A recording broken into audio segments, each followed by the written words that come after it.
friends. This is Rose, Coach Rose AJ, coming to holla at y'all with another fabulous story. I have Lori here in the studio on Carnivore, the Carnivore Connection, where we have heartfelt and soulful conversations. And today, Lori is going to share her story of transformation with the carnivore diet, but we're going to go back a little bit in time. And Lori's going to tell us a little bit about her childhood, her upbringing, all the way up to the point of carnivore that she feels most comfortable with. So, Lori, go ahead and take the interview, my friend, and carry it away. Thank you, Rose. So I really believe that a lot of things that went on in childhood kind of set the stage for basically the rest of my life. Um, so we'll start with when I was born. I wasn't breathing briefly.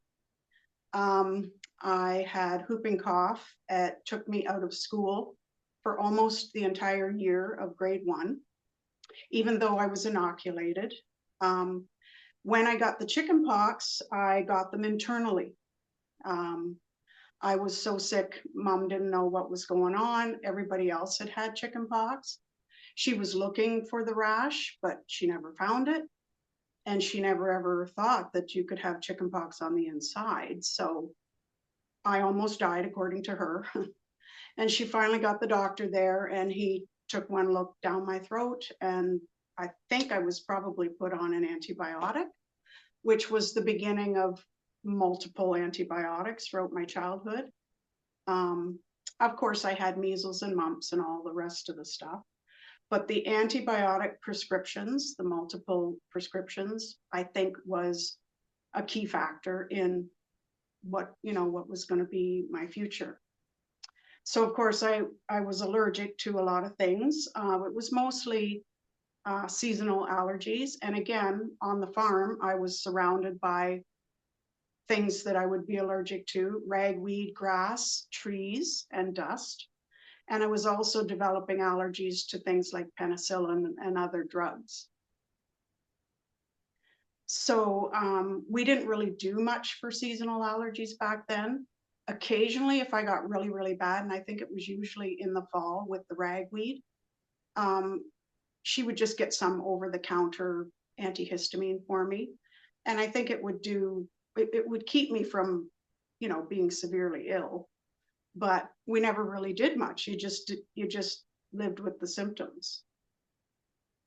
So now cut to age 23, I had a severe tailbone injury from a fall. I also had neck, back, and tailbone injuries from a car accident at age 33. And I also worked in a factory from age 17 to age, I think, 34, where I had repetitive strain injuries to my lower back, upper back, neck, and wrist. So with the neck thing, with the tailbone injury and then the neck problems, I also sewed for a living, like industrial sewing. So you're always looking down. And I had one doctor tell me that that's where my migraines came from, was the neck injury. Also, the car accident, the most severe injury was the neck. So to me, that speaks to the nervous system, the spinal cord. And when you go back and look at chickenpox internally, I think there's a nerve condition as well. So I did have the surgery on my wrist, and that did fix me up really good. That was the carpal tunnel surgery. And I was able to go back to work with, I think, 90% function. And I've never had problems with my wrist since. I was a really good girl, and I did everything the physiotherapist told me to do because I needed to get back to work. So I've also had repetitive, numerous infections. You name it, I had it in childhood up until including present day. It just seems like if I get a cold, bound and bent, I'm going to get an infection. I'm going to get the lung infection. That makes sense from all the lung issues, And I also smoked from the time I was 13 to 23. Now, I'm grateful that I quit at 23. Heaven forbid if I hadn't. And I was a lot sicker in the smoking years with lung stuff, obviously, and with all the allergies and everything than I was in later years. But I had anything from bronchitis, pneumonia, strep throat, tonsillitis. I had tonsillitis repeat 4 times or 3 times. And they told me, if you get it a 4th time, we're taking them out. And I didn't get it the 4th time. I believe a lot of these repeated infections are not repeated infections. They are the same infection that didn't get taken care of in the first place. Because if you think about it, if you have tonsillitis or strep throat and you get given an antibiotic for 5 or 7 days, you're going to feel better for about 2 weeks and you're going to think you killed it. But then it's going to creep back in, and a month later you're back to the doctor like, I think it's happening again. And they're like, oh, you got another infection. Here's some more antibiotics. And it's like, no, I think there's a time when I understand why they want to start with 3 days or 5 days or 7 days. They don't want you to have antibiotics for very long. And I don't want to have antibiotics for very long. But there comes a time when it's like, I think you should have given me the 10-day one in the first place. You get smarter as you go. But yeah, yeast infections, bladder infections, ear infections, and skin infections. Like if I get a rash, it's not just a rash, it gets infected. And it's not a hygiene thing. It's an immune system thing, I think. And anytime I had a wound, like anytime I had a surgery, like a scar or a big wound of some kind, it took forever to heal and it would get infected along the way. And I was always very patient with like scars and incision sites like that. After you've had surgery, you have to give it time to heal and get better. And as I was going, I think, God, this hurts more than it did last week though. Like I couldn't really figure it out. And then I would finally go and say, my incision isn't healing. And they're like, no, it's infected. Like I could have left it for forever thinking, oh, it just takes time. And it's like, no, you've gotten infected somewhere along the way. So surgeries that I've had and procedures, like I said, the carpal tunnel surgery, I had my gallbladder removed. I had my tubes tied, and then I had something called a cold knife cone biopsy, where they remove cervix tissue to test for cancer. And it's like a scraping of your tissues. And after that procedure, like I say, I started to recover from the surgery or the procedure, but then I started to have a lot of pain, more so than when I was first done with the procedure. And I thought, yeah, I've got some kind of an infection. And I went to the doctor and they said, well, we'll give you an antibiotic. They weren't sure what it might be, but it was probably related to woman stuff. And I didn't get better. I got worse. And I went back and they said, oh, it's probably a bowel infection. Like they're just trying to zero in on my symptoms. And I was complaining about lower abdominal pain and pressure and a number of other symptoms. And so I got another pill for that, still got worse. And in the meantime, spoiler alert, or should I say trigger warning, if this is too graphic, cut it out. But about 3 days after that procedure, I passed some gauze out of my body in the toilet. And I thought, toxic shock, like what is that? I found out later that this is something where they do have to use gauze while they're doing the procedure with all, with the blood and everything. But that they're one nurse told me they're supposed to count how many they use so that they can remove all of them. Then I had someone tell me a few years later that they had the same procedure and they were told ahead of time that there will be gauze used and don't be alarmed if you pass some of it later. In other words, it's normal to not take them all out. And I thought, what is going on? I don't understand. But when I mentioned it to the doctor, when I was going through all this pain and they were trying to figure out what was this infection, I was furious. I was upset. I was furious. I was sick. I was fed up.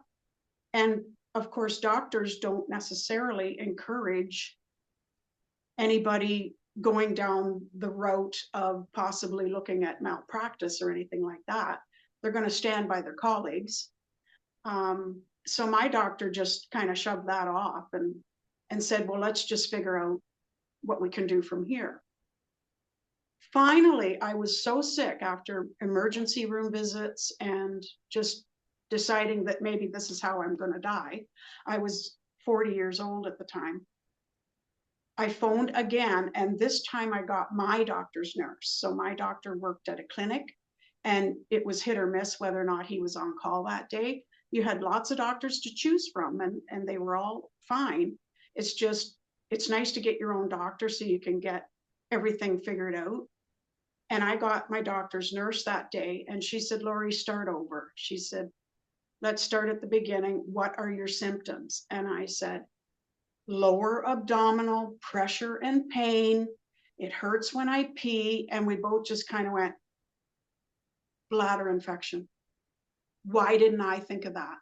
I had never had one before, but I worked in healthcare by then, and I was very familiar with the symptoms, but I was too sick to even know what day it was, let alone, you know. So she said, get down here and pee in a cup. And the second I peed in a cup and handed it to her, we both looked at it. There was no question. We knew. So I get put on an antibiotic for that finally. It goes away for guess how long, Rose? A week? A couple of weeks, maybe a month. It comes back. I get another antibiotic. It goes away for, you guessed it, a couple of weeks. So again, I saw multiple doctors getting multiple antibiotics. They did refer me to a specialist in the meantime. That's going to be another year. And finally, once again, I saw my own doctor finally, and we talked about the whole thing.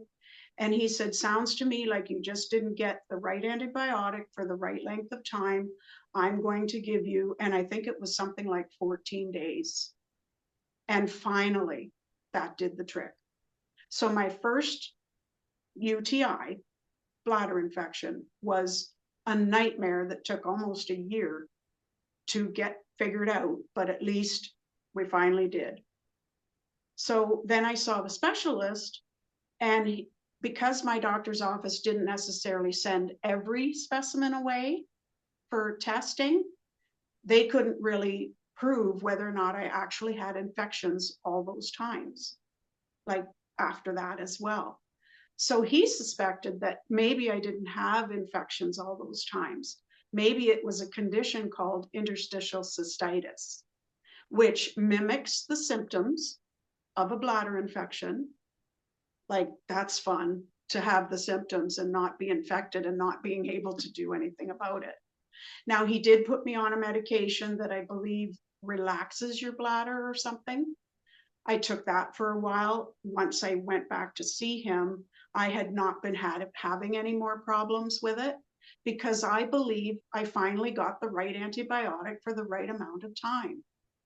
And so he asked me, did you find that the pills I gave you are helping or not helping? And I said, I don't really think they're doing anything. They're not hurting me, but they're not doing anything. And he said, okay, well, we can just stop them. So then I moved to a new city, and I got a new specialist. And by the time I saw him, everything had checked out fine. The only other thing I had to tweak in that area was that I had, for 2 years, I had been faithfully taking a cranberry supplement that was advised by a nurse, because I couldn't handle cranberry juice because of my reflux. I took it for 2 years faithfully, and then I was reading on the internet one time something about 1% of the population, which would be me, finds that a cranberry supplement exacerbates their symptoms. And I thought, don't tell me, don't tell me. 2 years. I stopped. 2 days later, not one symptom. For 10 years after that, not one symptom, not one infection, not one symptom. So again, I believe when I got the right antibiotic for the right amount of time, that cleared up whatever infection I did have. And after I stopped those supplements, that cleared up any symptoms that mimic if I indeed have something called interstitial cystitis, which I was suspicious. Does this thing even exist? Do I even have it? You know? So I thought I had beaten the bladder issues from that point on. As I got older, I was diagnosed with sleep apnea. The asthma was only mild. The migraines continued. Then I discovered I had fatty liver. That's quite the story on its own, to how I found that out. Again, like I say, reflux disease was diagnosed at 23. And then a new one, this is what led to the fatty liver diagnosis, is something called vasovagal nerve condition. And of course, rosacea and a few other ailments like that. Those were all diagnosed. I have a bunch of conditions that weren't diagnosed, but they're suspected. And the reason they're not diagnosed is because I won't take the meds that they give you for the condition in order to then conclude you have it. I don't agree with that approach to, you know, diagnosing a condition. Here, take this pill, and if you get better, I guess you have it. No. And those are fibromyalgia, IBS, irritable bowel syndrome, diverticulosis, and they don't believe that I'm hypersensitive to, and I believe I am, drugs, supplements, fragrances, chemicals, and food additives, and especially food additives. That's my biggest problem. It has been since my late teens. Way back when everybody was drinking Diet Pop, I tried to switch to Diet Pop because I want to lose weight too, and I still want to drink pop. And I got headaches right away. And I was the first person to say, I think there's something going on with the Chinese food. Every time I eat Chinese food, I get a migraine. And everybody else is like, oh, I don't get sick. Oh, I love Chinese food. And then we find out later about a thing called MSG. I think my body would have known all these chemicals were there way before we all did, you know, and I'm grateful for that now. I'm grateful that my body was trying to tell me these things long, long ago, that I was just very sensitive to things. And I used to hate it. And other people would say, oh, you poor thing. You know, you're so sensitive to everything. And it's like, I'm kind of glad I was now, because over the last 50 years, I didn't drink the Diet Pop. I didn't eat the Chinese food. I have been looking at ingredients for a lot longer than most people. So over the years, I sought alternative solutions simply because I couldn't take medicine like normal people. I couldn't handle the side effects. So I've seen naturopaths, homeopaths. I went to see an osteopath because chiropractor was too severe for me. Massage, I guess because of the suspected fibromyalgia, I couldn't even handle a massage therapist touching me, not even in the gentlest way. So there was no benefit to massage for me. Chiropractor, I did see them for a while. And I turned to meditation and breath work for a lot of, just to get through a migraine without pills.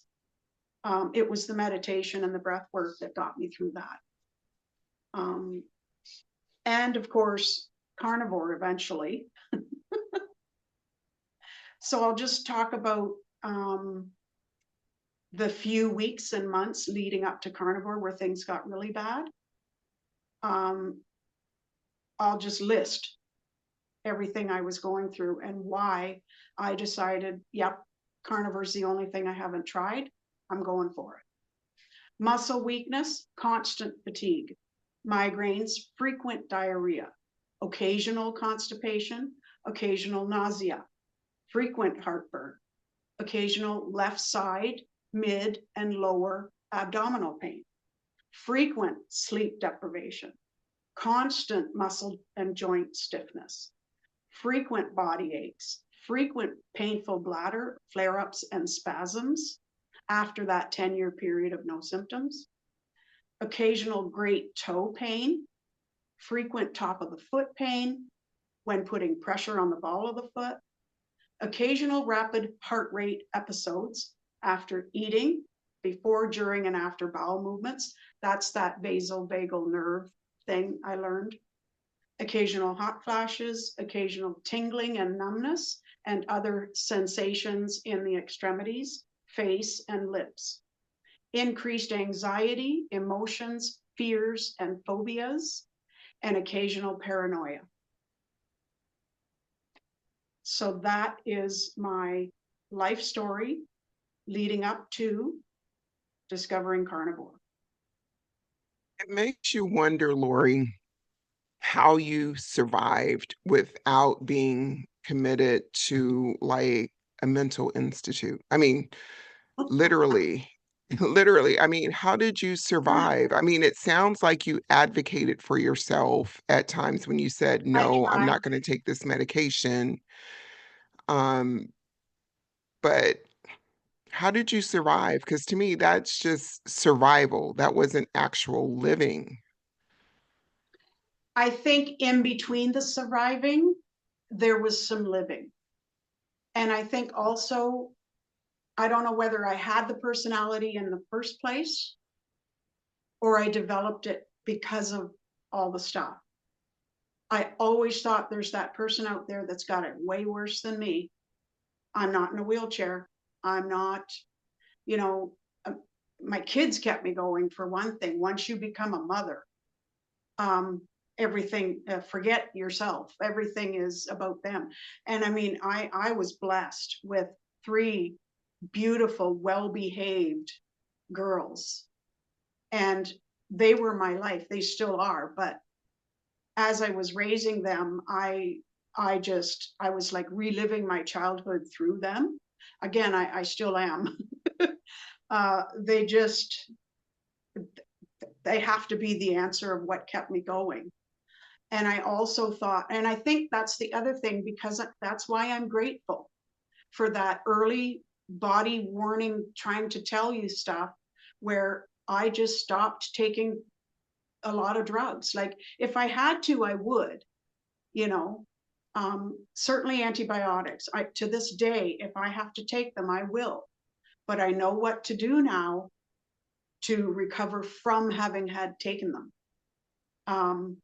But if somebody says, oh, my tummy doesn't feel well, I think I better take, I'm not going to really, I'm going to try to get away from saying brand names, but the pill that everybody takes when they're nauseous, I took it one time because somebody told me it would help me sleep. And I thought, oh, I don't know if I should, but I was stupid back then, and I just needed to function at work. And I couldn't miss a day's work. You know, I needed that job, and I had been having insomnia for many nights in a row. And a friend told me they take that nausea medicine because it has a sleepy effect. I took it, and I was so tired by the time I took it, I thought, there's no way I'm not sleeping tonight because I'm that exhausted. I probably would have slept, but I couldn't take the chance of having one more night without sleep. And as I'm drifting, I've got a big smile on my face, and I'm like, it's happening. I'm drifting. I'm going. La la land, here I come. And whatever possessed me to just open my eyes one more time before I fell asleep. And I looked at the wallpaper, which had like flower or like leaves or something on it. And the walls started doing this thing, and the leaves were all, and it looked like bugs were all crawling up it, and I was terrified. And I kept telling myself, you're hallucinating, Lori. It's not real. Walls don't breathe, and wallpaper vines don't move. And yet I couldn't relax enough to go to sleep after that. And I went back to work the next day, and I told that lady, I took your advice, and you know, that was some really bad advice. Because, and I told her what happened, and she said, oh, well, just take a half of one tonight then. And I'm just like, what? What are you saying? I'm not taking a half of one. I'm never taking this stuff again, you know? So things like that, you get smart as you go. And the other thing is, not only did I think I was either blessed with the personality to get through this when I was born, or I developed it later, but also a stubbornness. It comes in handy to be a stubborn person at times. So in this case, I think my stubbornness got me through, and humor is the other thing. If whatever doesn't kill you will, like, just, you have to have a sense of humor about a lot of things. Whatever doesn't kill you makes you stronger, most definitely. Yes. Yeah, yeah. Yeah. So what was your way to resolve your sleep issues if They didn't get resolved until carnivore 6 months ago. And it didn't even start right away. I would say I've only been sleeping good for the last month. So it took 5 months into carnivore to finally start sleeping. And now I can almost call myself an expert on sleeping. what led you to the carnivore lifestyle? But before you go there, what was your dietary protocol like prior to carnivore? I went through stages back and forth, back and forth. So the typical, let's say in the 80s, I was doing everything everybody else was doing.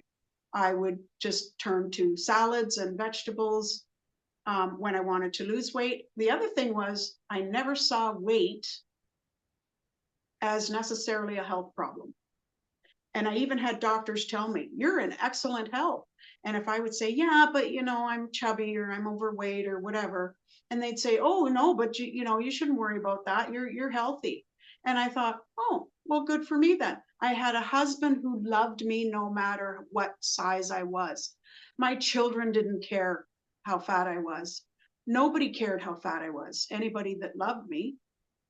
But what I didn't realize was the long-term effect of being not only a little bit overweight, but then becoming a lot more overweight as you get older, and then crossing over into that obesity category, where it's like now you're really overweight and you're older, and here come the issues. But yeah, when I talk about that vasovagal nerve, or some people call it vagus nerve, I didn't know I had it. I never really heard anything about it. But in June of 2020, I had just started working for myself as a home visiting healthcare person.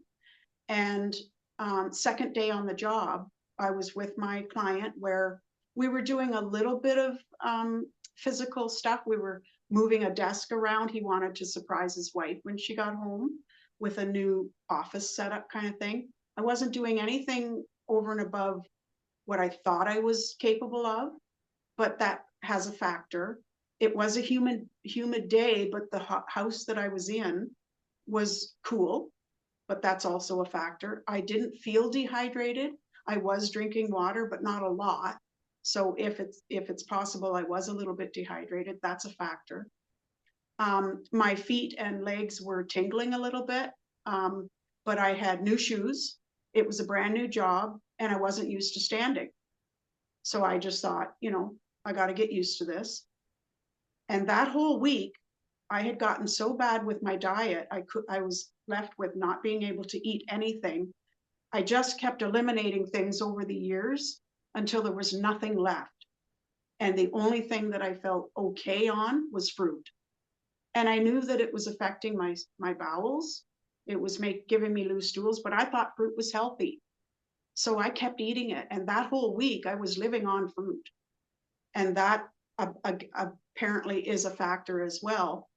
So that day when he went for his nap and I sat down to have my lunch, all I brought was cherries, yogurt, strawberries, and a pear or something. I just ate fruit, immediately had to go to the bathroom, came back, sat back down, put my feet up because they were, feeling numb or whatever. And all of a sudden my heart just starts to pound. and it's pounding so much that I'm bouncing off the back of the chair with every heartbeat. And I thought, whoa. And yet I knew, I was convinced it wasn't a heart attack. It didn't feel like, I know the symptoms, right? And it's like, Lori, don't sit here and tell yourself it's not a heart attack when any minute now your heart's going to just jump right out of your chest. And yet I didn't want to worry him. I didn't want to wake him up. It was a brand new job. I had all his information like on my notes, like in my contract in the car, but I didn't know his address off the top of my head. And I thought, well, if I call 911, I won't know where to tell him where to go. And I'm thinking of all these stupid reasons not to call 911. And I thought, do your breathing and you'll be fine. I waited and I waited and I waited for that heartbeat to settle down. It did not. Finally, I thought, you know what? I think I can make it to the car. I'm going to just text the wife. I'm about an hour away from being the end of my shift anyway. I'm brand new to the job, but and she said that was fine. Like, he's okay on his own. He's got the life button and everything like that. And she's on her way home anyway. I made it home. But then I thought I better call the doctor and tell them what happened, because, as soon as I called them, they kind of yelled at me for not going to emerge, but it had calmed down by then. I was still convinced it's not my heart. But what made it do that? So that's what ended up leading, once we did all the blood tests to figure out what's going on with the lady's heart. That's when we discovered I had the fatty liver. And when I saw the internalist, he said, sounds like what I went through was a vagus nerve episode. So it affects all kinds of things. It goes through your system. It affects your throat, lungs, and stomach, and bowels. And so now I know why my heart rate would increase when I ate something, especially carbs. That could have also been an insulin related thing. And maybe they're connected too. I don't know. But it also explained why all of a sudden I'd get a heart rate kind of increase. And then I'd feel like a sensation and a flush and I don't know what. And then next thing you know, I'm on the toilet. And it's like, oh, so it's connected to the bowels. And then I look back on a few other episodes in my life where I had those weird feelings. And one of them was after a procedure where they do a scope. And so it's like, oh, the scope itself, because there's a trigger point in your rectum for that nerve. That's what happened that time. At the time, they just thought my blood sugar was really low or my blood pressure bottomed out or something. And it's like, no, it was that nerve that got stimulated or whatever you call it. So yeah, and then I had many, many years. Again, I feel like I was the very first person in my group of people that started eating organic. And I couldn't afford it, but I also couldn't afford to eat non-organic because everything, put it this way, I just thought of something that you'll love. You'll love this, Rose. When my youngest daughter was all about maybe 10 years old, she had a friend over one time. And I was making the typical craft dinner for them, but I was separating out a little bit of macaroni for myself because I couldn't eat the craft dinner cheese that came in the package, that it was powder. I had to add either my own cheese to it or just no cheese and eat it plain. And this friend of my daughter's said, oh, how come your mom can't eat the craft dinner like we are? And my daughter summed my whole life up in one sentence. She turned to her friend and she said, if it comes in a package and turns into food, my mom can't eat it. Oh my goodness. Is And that not how old was she at the time? like 10? Oh my word. Maybe even younger, maybe even younger. The part I loved about it was not just that it came in a package, but that it turns into food. Kids are so sharp. They're very smart. And that would have sent light bulbs off in me. Did it make you kind of have light Oh bulbs yeah. off in you? And I even knew why, because this powdered cheese probably had that orange coloring in it, plus whatever else it had in it. It sounds like you ventured with eating healthy, organic foods and the whole nine. Did you ever go on anything like Jenny Craig, Weight Watchers, any Weight wild Watchers, diets like that? yeah, yeah. Weight Watchers, I lasted about 3 weeks. But I wasn't ready back then. Like I said, I was kind of okay with being an overweight woman. I feel like I had people around me my whole life that just were always pumping me up. I mean, I was always pumping people up too, Mhm. but people just loved me so much for who I was, the person inside. And they were telling me I'm beautiful at any size. And I really believed I was. And I also believe that other women are too. We are beautiful at any size. The part I didn't figure out until 6 months ago is that that's not why the size part is an issue. It has nothing to do with whether we're beautiful or not at a certain size. It's what's going on the inside that hasn't manifested quite drastically yet. But once you hit 60, at least, sometimes 50, maybe even 40, it's because when I look back on the fatty liver, I'm thinking, I bet you I had signs of fatty liver in my 30s. I wouldn't doubt it. Once you get rid of the gallbladder, the liver has to work too hard. I had my gallbladder removed when I was probably about 23 or 24. I thought it was easier to have it removed rather than because what I was doing at the time, I had acid reflux. I used to eat really, really late at night. I would have issues, constantly constipated. I had abdominal pain, just the whole nine. And I would try to drink wine to offset some of the symptoms and the pain. And then finally, it got to be so bad that it was an emergency situation that they had to remove the gallbladder. But I still had issues with constipation, eating junk food after. So the pain went away, but I still had the poor eating habits and whatnot. So, talk to me. How did you roll up on Carnivore Girl? So there were, I had just gotten, like I read that list to you of all those things, the muscle weakness, the hip pain. I had been diagnosed with osteoarthritis and osteoporosis. And I was trying to do little exercises to help myself out. And I was pretty sure hip surgery was in my future. And I just started hobbling everywhere. See, here's where the stubbornness comes in. I refused to use a cane or a walker. I thought, it's it's literally a crutch.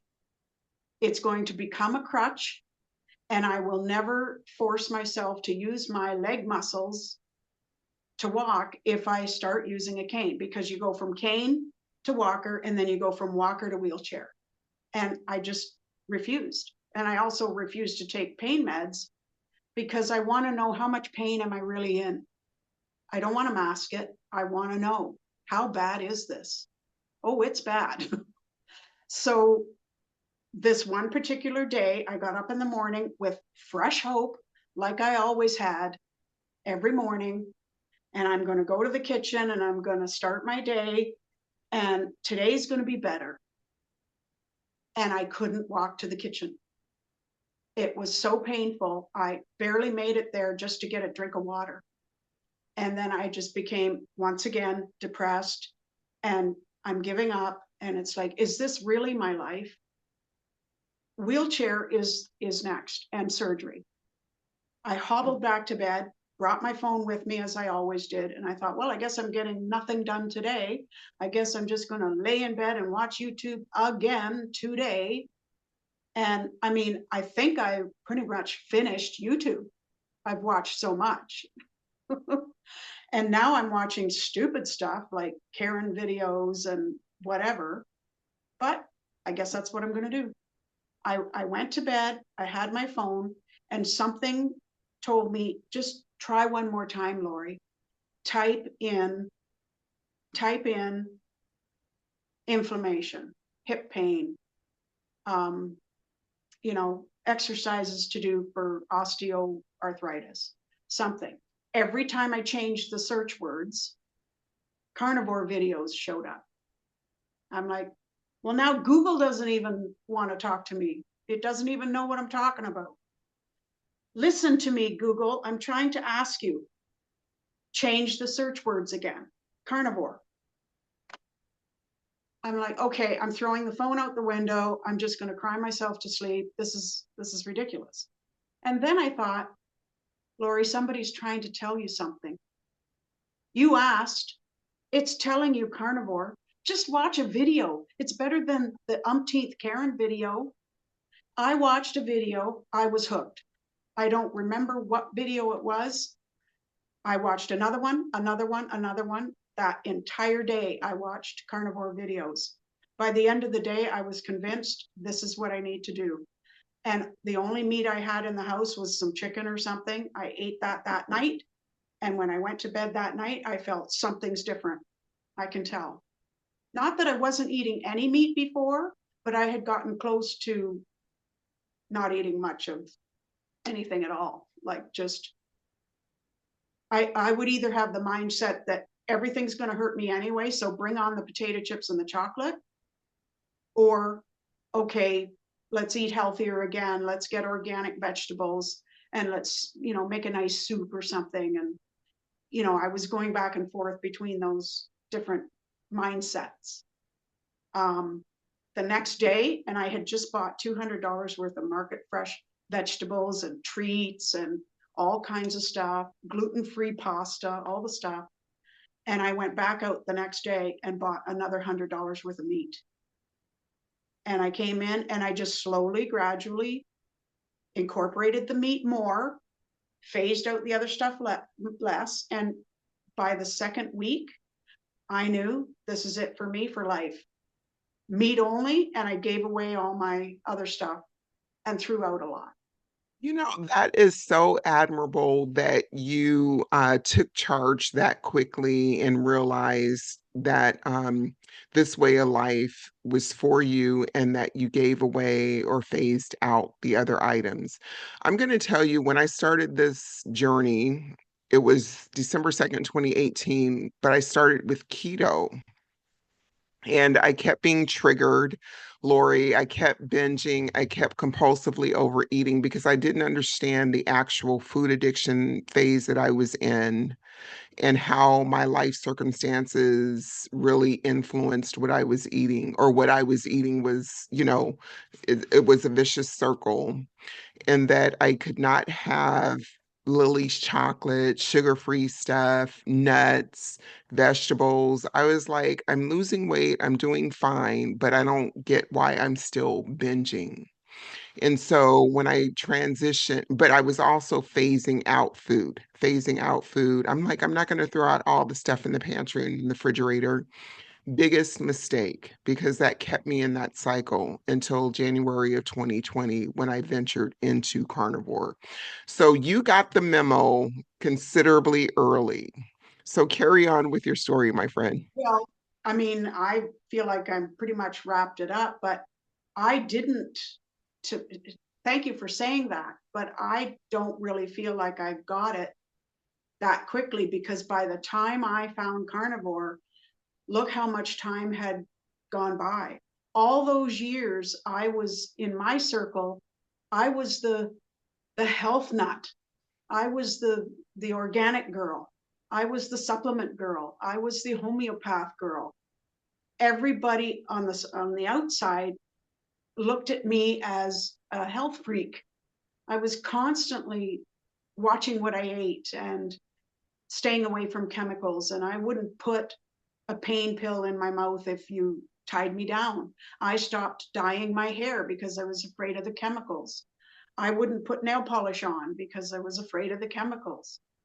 I didn't put sunscreen on because I was afraid of the chemicals. I call myself opposite girl.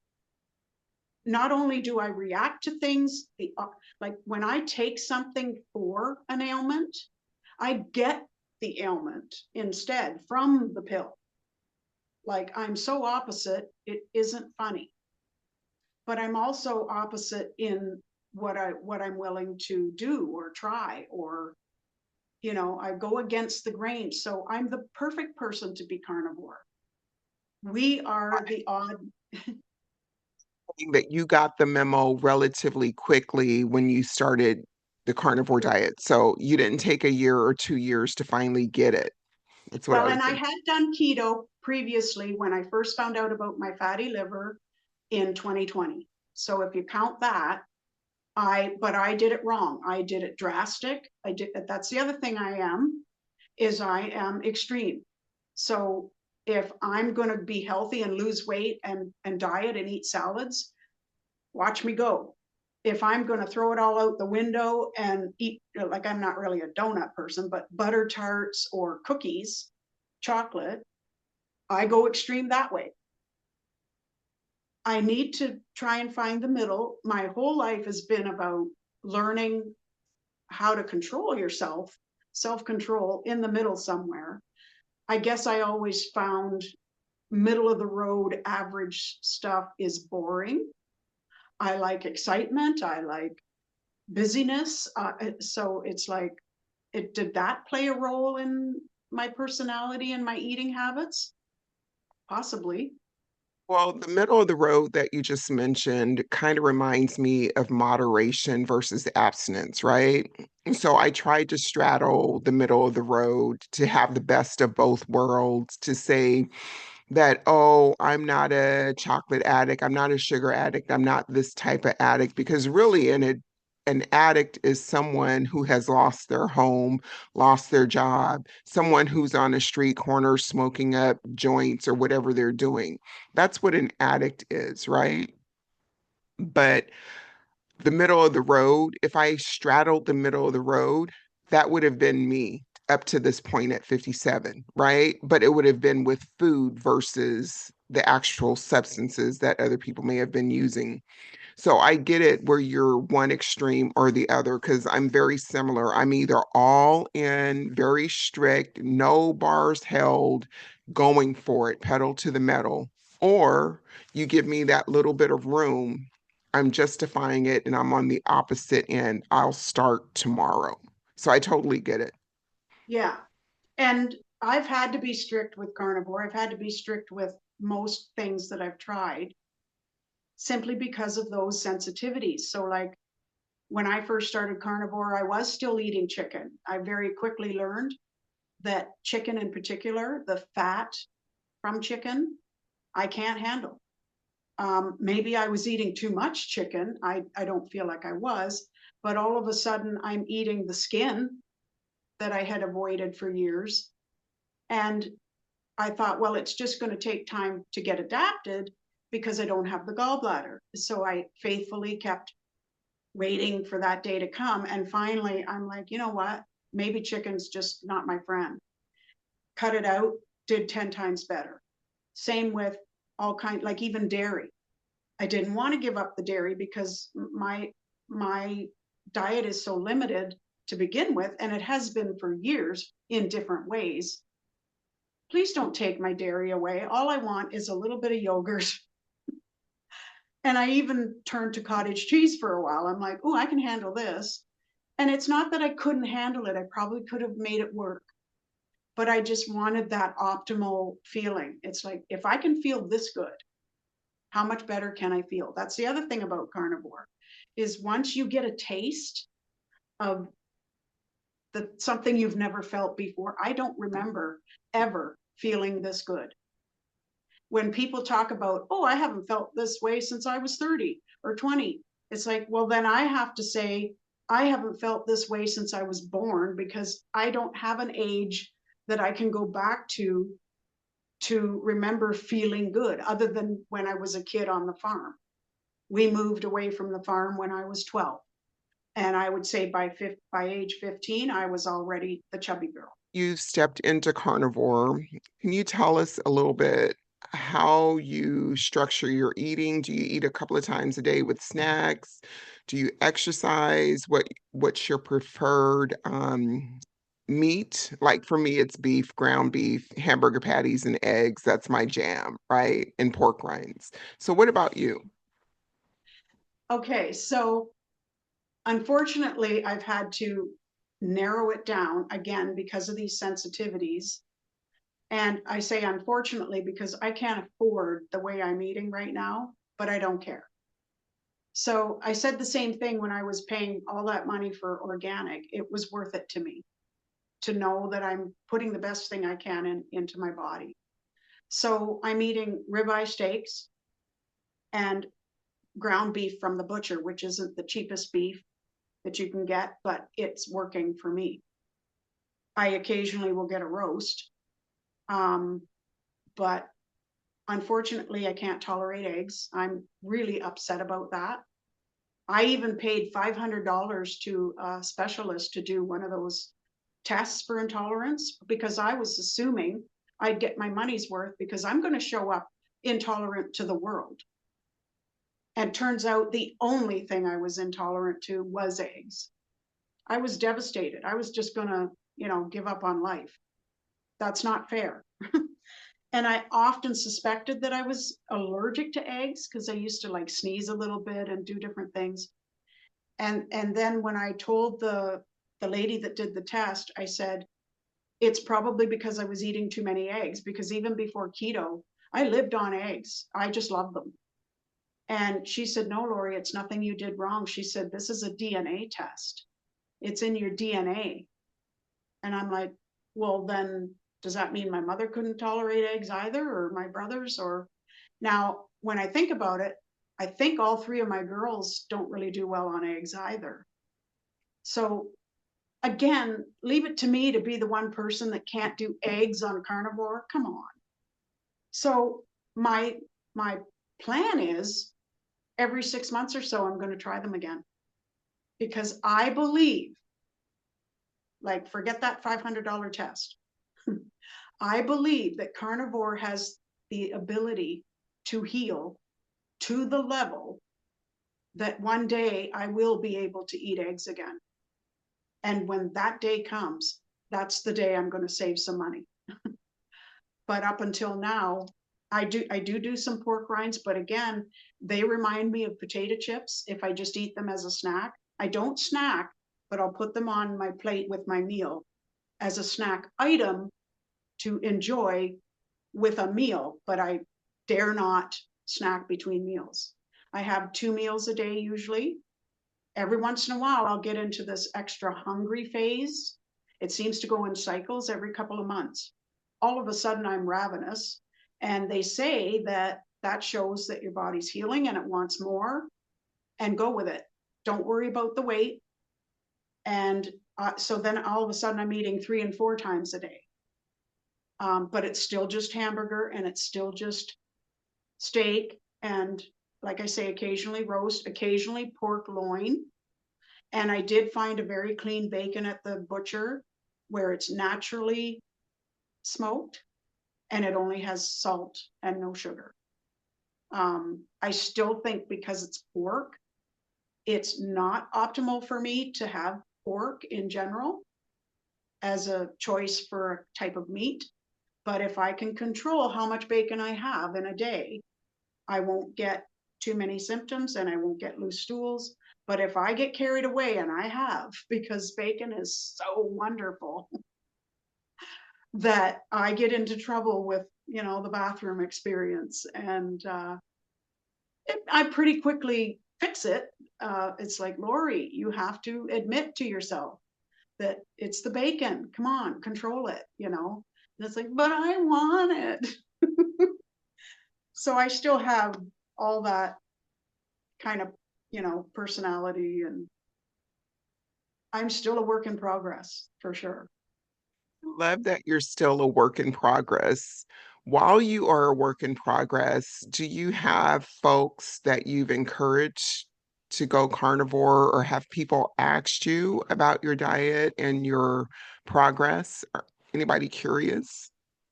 So I kept to myself in the beginning because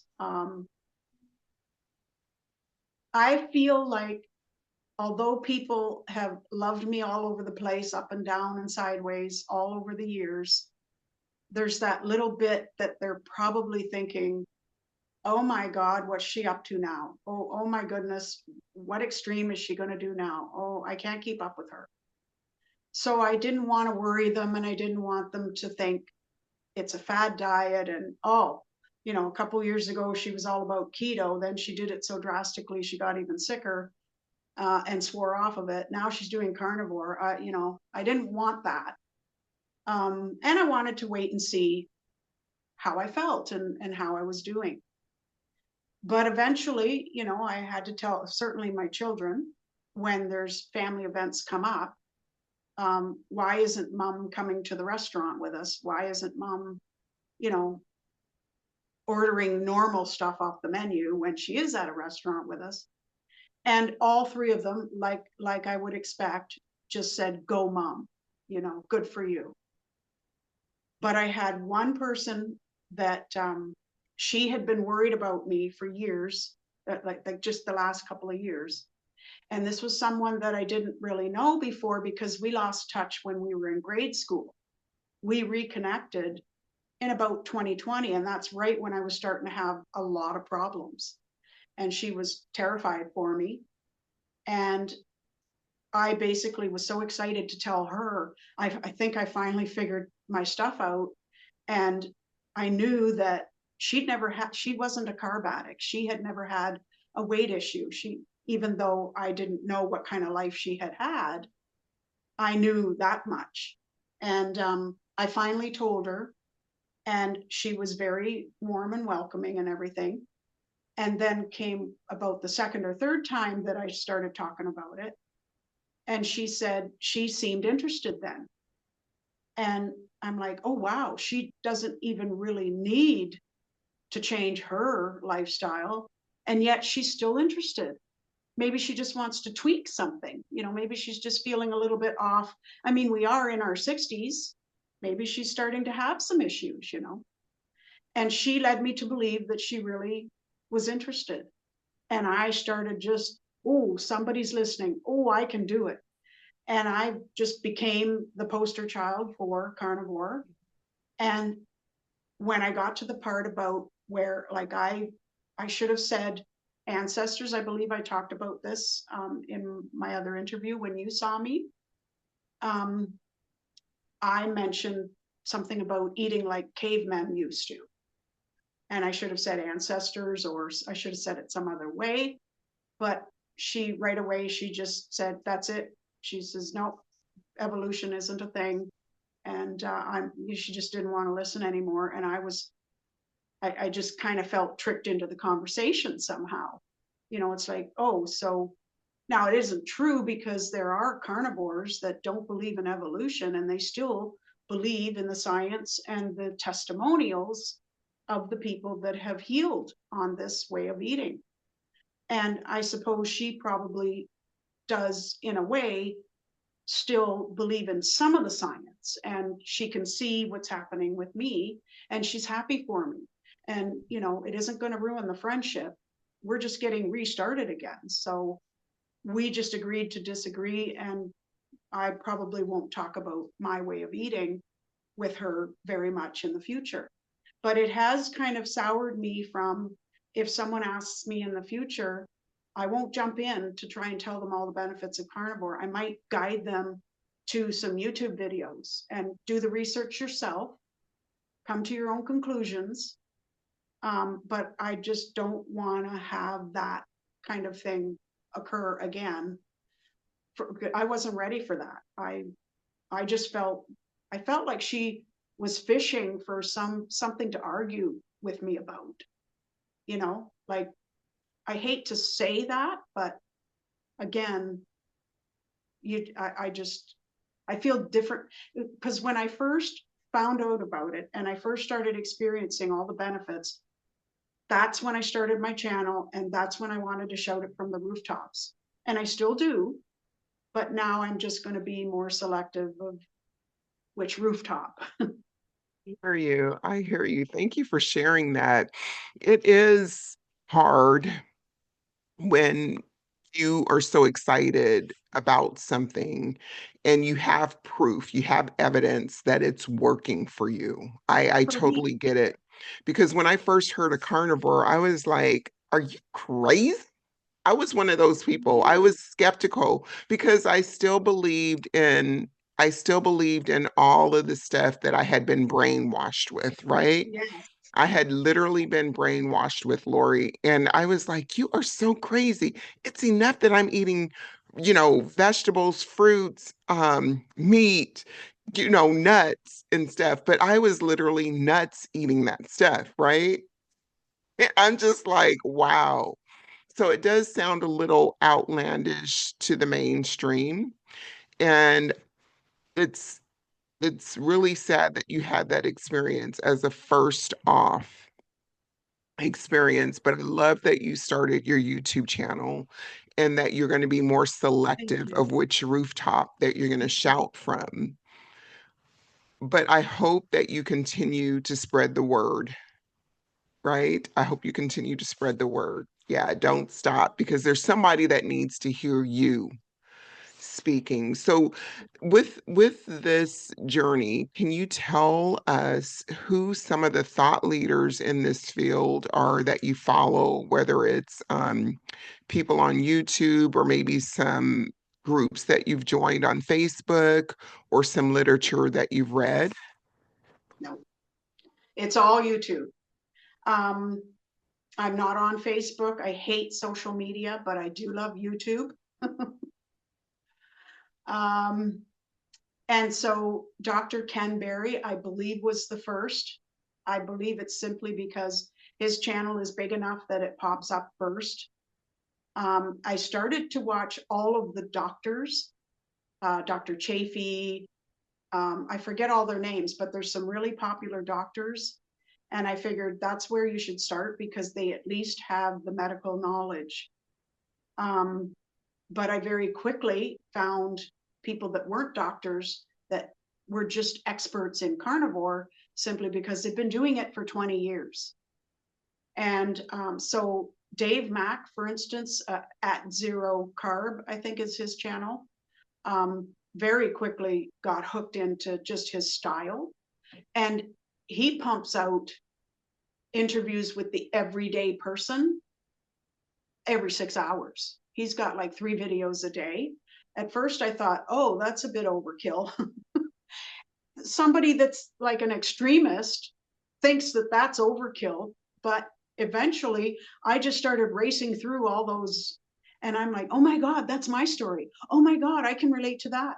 Every person had part of their story was my story. And these are people that are anywhere from 20 to 80.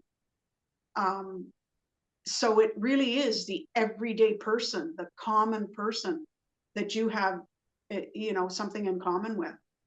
Um, but one fellow that I follow religiously, because he now has every morning coffee chats, live stream morning coffee, which is at Old Guy Carnivore, and his name is Mitch. And the very first time I heard him speak within 5 minutes, I thought, wow, he sounds like my mother. He reminds me of my mother. I lost my mother in 2022, and she was also a Taurus, and he's a Taurus. And I could have told you he was a Taurus 5 minutes into watching him. And I think I told him that. But he has a live streams like other times too. But that morning coffee chat has become like an AA meeting every morning for people. Like he really hones in on that carb addiction factor. And I think he's helping almost more people than some of these bigger channel doctors. He has a scientific brain and he has done his research. He knows everything. And to think that he started his channel as a drone channel. And then he discovered carnivore a little over 2 years ago and decided to switch his channel over to Old Guy Carnivore. That awesome. And the people that you mentioned, Dr. Shafee and Dr. Barry and Dave, those are fabulous leaders in this area. And I love that you stay on YouTube because YouTube really is a university. You can find anything under the sun on YouTube. And now we can find you, Lori, on YouTube. So, can you tell us a little bit about your channel and whatnot, what you offer?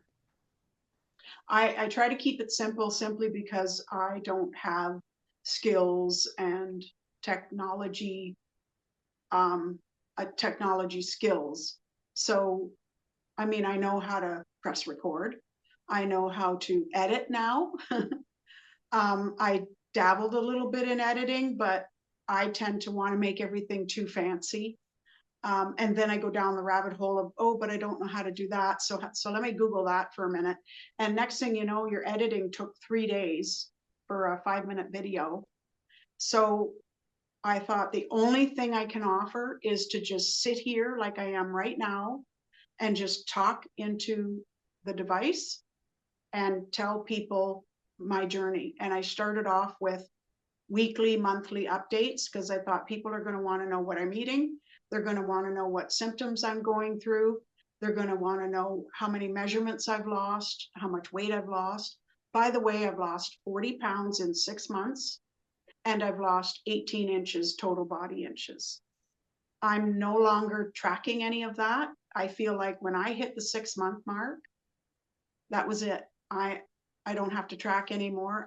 I've settled into what works for me. So, like I say, occasionally I might get a pork loin just to switch things up a bit. Um, and I've also started incorporating exercise my own way at my own pace. So, the first time I walked after 4 years of not doing much at all, I told myself, if you can get to the fire hydrant and back, you've done it. And that's exactly what I did. And boy, did it take a while. And I was hobbling the whole, I'm sure the neighbors were like, what is she doing? I don't care. And then I went to the next uh, fire hydrant. Next thing you know, I found a little path and I'm going all the way around and I'm starting to do videos of the bridge and the water that's the little creek. And then I found a steep hill and I thought, there's no way I can get up that. There's no way. And I got up it and I continued to go up it every day. The muscles that I was working when I went up that hill, I didn't know I had those muscles. And I videoed that. So now I publish weekly walk videos as well as my little chats of just, and I've just been telling my story. Like I talked about my vagus nerve condition, all about how I found out about that and what it is, the fatty liver, just my childhood, all the stuff we just talked about today, I've talked about on my channel. So that's Love about it, it. Lori. I wanted to say congratulations on your weight loss, your inches lost, and your improved mobility and commitment to moving your body at your own pace and in your own way. That is awesome. But we need to know, what is the name of your channel? Is it by your name or do you have a different name? I call it Lori's Carnivore Story, and you can find it by typing in at Carnalori. Okay, I love it. Love it. Love it. So I want to say thank you once again for joining me in this conversation. And one question that I typically like to close out with, say for instance, that there's someone in the world or even your own neck of the woods that had your same health conditions, your exact same health conditions. But the difference is that you kept trying. This other person is sitting on their couch. They've thrown up their hands and said, you know what? I've tried everything under the sun. This is where I'm landing and I'm not going to try again. What words of wisdom could you offer to that person to encourage them to get up off the couch and try one more time? Because this might be the final time that they actually get some kind of results and longevity. That's a very deep question. um, for me, anytime that I went through that where I just didn't think I had one more try in me, the thing that made me finally figure out that you can find another try in you is I asked myself, what would your loved ones want for you? So long after we've given up on ourselves, you know, we can look at either our loved ones that are still with us, or for me, it's always, what would your mother want for you in this life, long after she's gone? You know, what has she always wanted for you? So someone that's close enough to you, like a mother, a daughter, a father, anybody, a best friend, ask yourself, what would they want for you? Because you can't find it in yourself. You no longer want it for yourself. You've given up, but they haven't. And same with if they could turn it around and say, if you had a friend that was doing what you're doing right now, what would you say to them? So say the same thing to yourself that you would tell a beloved one.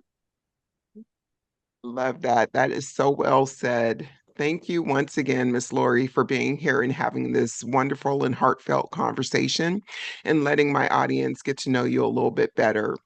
So, Thank you, y'all, Rose. you're welcome. Y'all, this is Rose, Coach Rose AJ, signing out on the Carnivore Connection. And until next time, keep it real and keep it carnivore if you can. All right.